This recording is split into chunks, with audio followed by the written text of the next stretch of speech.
Hello, nandito tayo ngayon sa lugar ni Idol Rolando Sabi.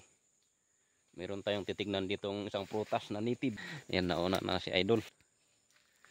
Ito daw yung native na rambutan. Kaya pumunta ako dito. Ito talaga yung sinadya ko para makahingi tayo ng buto at maitanim natin sa Mount Tralala. Tikman nga natin kung anong lasa. Ramanak man. Rimay salam. Ramanam idol. Ramanak man. Ay, darakil ah. Mayat etak. Anya tinagdumana dahito bilog. Yun alsim. Yun, dito medyo naingpis. So dito sumam ek. Sumamit kami ito eh. Uy.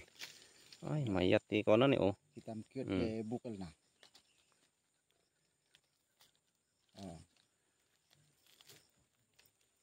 Naingpis dyan na samit gayam.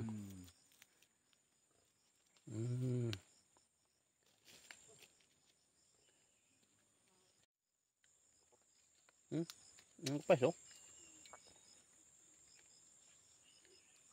Sa kanto rumaman ite anti nabilog. Yung unang tinikman natin kanina, yun yung malapad. Tapos mas matamis ngayon. Try nga natin tong bilog.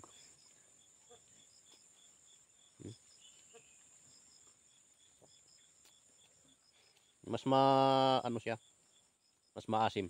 Magkapareha sila sa lasa ng passion fruit, yung saplura. Ayan.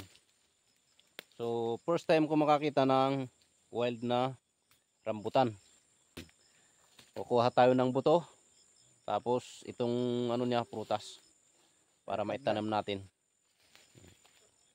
Manutawan mo tatan. Sa kanto agmula pala tikas. Sana nga maabot pa natin yun. Matikman pa natin yung kanyang bunga bago tayo mawala sa mundo. Kasi matagal to mamunga, mga manungatawin nga ta idol.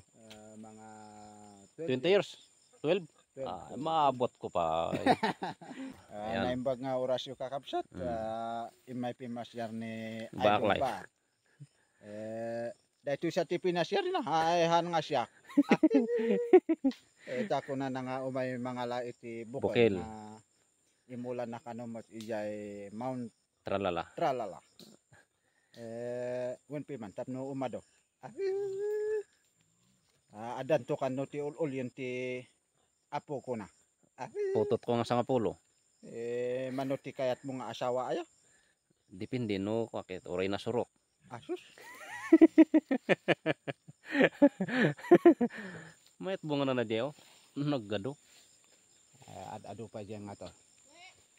Ito na yung sadya natin dito. Ito yung native na rambutan. Ang buto nito, tapos itong prutas mismo, dadalhin natin to sa Mount Tralala. Itatanim natin, padadamihin natin. Para sa ganun ay yung punong to, yung native na prutas na to, hindi maubos, hindi siya mawala. Para mayroon maabutan yung mga magiging apo-apo natin.